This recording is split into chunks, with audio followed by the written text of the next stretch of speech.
ګرانو کتونکو الف خان شعر پوه یم کیمرامین ناصر یاسر خان دی او سباله په تنګي کې د جامع تعلیم القرآن والسنه د سوري لاندې چې کوم تقریب دی کوم ختم بوهاري به شریف پکېږي او کوم علما به فارغه کېږي د سلو نه زیات علما به فارغه کېږي او د هغه مدرسې طالبان راغلي تیاری روانې دي د پښتونخوا د لر او بر نه به دیله ستر علما راځي او ملمنو د پاره چې کوم دینو بندوبست شوی دی باقاعده دا په نمبر 1 سکول کې چې کوم دی دا تقریب دی بیګاله د شپې چې کوم دینو هلته کې تنظیم شوی دی د پارک لپاره دې لپاره ډېر ښه سیستم شوی دی او صاحبزاده پیر مفتي ګورل شاه صاحب چې د دې مدرسې محتمم دی او موږ دا وینو چې دا کومې تیاری په کومه طریقه کې روان دي نو امید دی چونکې هر کال دا منعقد کېږي او هر کال چې کوم دی په سوونو علما د دې نه فارغه کېږي نو دا ډېر غټ تقریب کېدونکی دی او دې غټ تقریب ته به چې کوم دی علما راځي د سهار نه واله تر مازدیګره پورې به دغه تقاریر روان وي نعتخواني به وي دا وګوره جي دا غونډ ګراونډ دی دا غونډه جلسهګاه چې کومه ده دا جوړه شوې ده دا د پرونه داسې په دې چې کوم دی نو کار روان دی او په دې باندې به خبرې اترې چې کوم دی قاري صاحب سره کوم قاري صاحب خپله پېژندګلو را سره وکړي. السلام علیکم. زه د صدیق الرحمن نامه مې ده او د دې جامع تعلیم القرآن والسنه کې مدرس یم خو خادم یم د مفتي صاحب دی خادم یم او دلته مونږ د دستاربندۍ انتظاماتو کې لګیا یو. پیر اکبر صاحب دی، مولانا عبدالجمیل صاحب دی، قاری عمر بادشاه صاحب دی او مدرسین زموږ شیخان هم ټول راغلي سهار نه اوسه پورې موږ سره دلته ناست او دا طالبان ټول لګیا دي خدمت کې شروع دي انشاءالله. څو علما به فارغ شي؟ یاره دا ټوټل دی کې څو مفتیان دي مفتیان کرام دي تخصص په فقه ورته موږ وایو هغوی تخصص په حدیث وایو هغوی او دا دور حدیث دي او داسې دا وړې دورې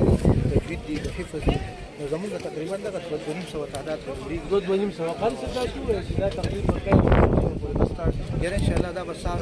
دا خو شروع اوس نه دی طالبان ټول راغلي دي غالبا تیاری روان دي دا شروع تقریبا تیاری شروع دي او سبا 8 بجې به شروع کېږي دا 1 بجې انشاءالله چا ته به دعوت ورکړي نو دا ځلې کوم مشران علما دي هم ټول او د بار نه چې کوم زموږ مېلمانه دي نو هغه زموږ د دیر بابا جي صاحب شیخ الحدیث او چې کوم دا بوړي شیخ الحدیث چې مشران دي د حضرت مفتي صاحب استاد محترم دي او د ټول مشایخ او استاد محترم دي نو هغه به راځي دیر بابا جي ورته او دا شیخ ادریس صاحب د ټول استاد محترم دي هغه به راځي انشاءالله او دا علماء کرام چې دي مشایخ به راځي دا ټول کوم دین چې ټاکل دی نمبر 1 سکول تنګي کنه په دې کې نو دی له په کالج روډم راتلی شي په دې راتلی شي پارک سیستم دا داسې یو ځای دی کنه زمونږ د دې نه مخکې دوه دستاربندۍ ته شوي تاسو خپل راغلي وئ نو زموږ په داسې ډېر زیات کمی و خلکو ته به تکلیف و اوس الحمدلله د زمونږ د دې کوم عوام چې راځي کوم مېلمانه چې راځي د هغې د تقاضې مطابق مونږ د های سکول ګراونډ مونږ ته مناسب ځای ښکارېده چې دا د رش نمبر دی او داسې یو ځای دی چې د هر طرف نه ورته لار ده د ګوچي پول باندې ورته هم لار ده د میرې چې څونه زمونږ مرګري راځي کتې نه راځي نو د هغې ته ګراونډ ته برابر لار ده د هغه اړخ نه هم ورته لار ده د بازارونو هم ورته ډېر مزېدار ځای دی نو مونږ د دې انتخاب ځکه کړی. ډېره زیاته مننه. ګرانو کتونکو سالاران راغلي دي غونډه او هغوی هم لګیا دي دلته کې تیاری کوي. بل صاحبزاده پیر مفتي ګوهرلي شاه صاحب چې دې سیمې سره تعلق ساتي څو پیرې چې کوم دی الیکشن هم لړاو کړی دی خو د هغه ډېر زیات مریدان دي او د هغه چې کوم دی نو ډېر زیات شاګردان دي هغه تقریباتو هم چې کوم دی نو د پښتونخوا لرې برې مدرسو ته ځي په تنګي کې ډېرې مدرسې دي خو جامع تعلیم القرآن والسنه تقریبا 200 پورې سالاران به راغلي دي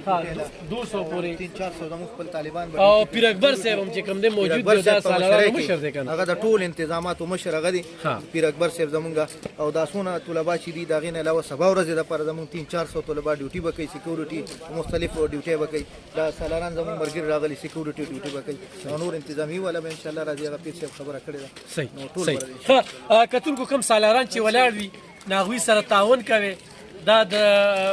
بل جمعیت یا د مدرسو دوی دا کردار وي چې دې کې د سیکورټي دونه مسله نه جوړیږي پولیس ته یا بل چا ته ځکه چې دا سالاران چې کوم دي دوی خپله ذمه اخیستې وي نو دې سره چې عام خلک راځي نه یوازې دا چې دا په پارټۍ په بیس باندې ده یا دې له د پارټۍ خلک راځي دې ته نوم یې د هر ګوند کس چې دی هغوی ته دعوت دی د مفتي صاحب د طرف نه د هر ګوند کس نه ځکه چې 2.5 پورې به عالمان فارغه کېږي نو د هغوی درناوي له راشي او هغه بیا له دې ځای نه ځي یو مختلفو ضلعو ته به خورېږي دې کې د مختلفو ضلعو چې کوم دی د مومندو باجوړو او دغه شانتې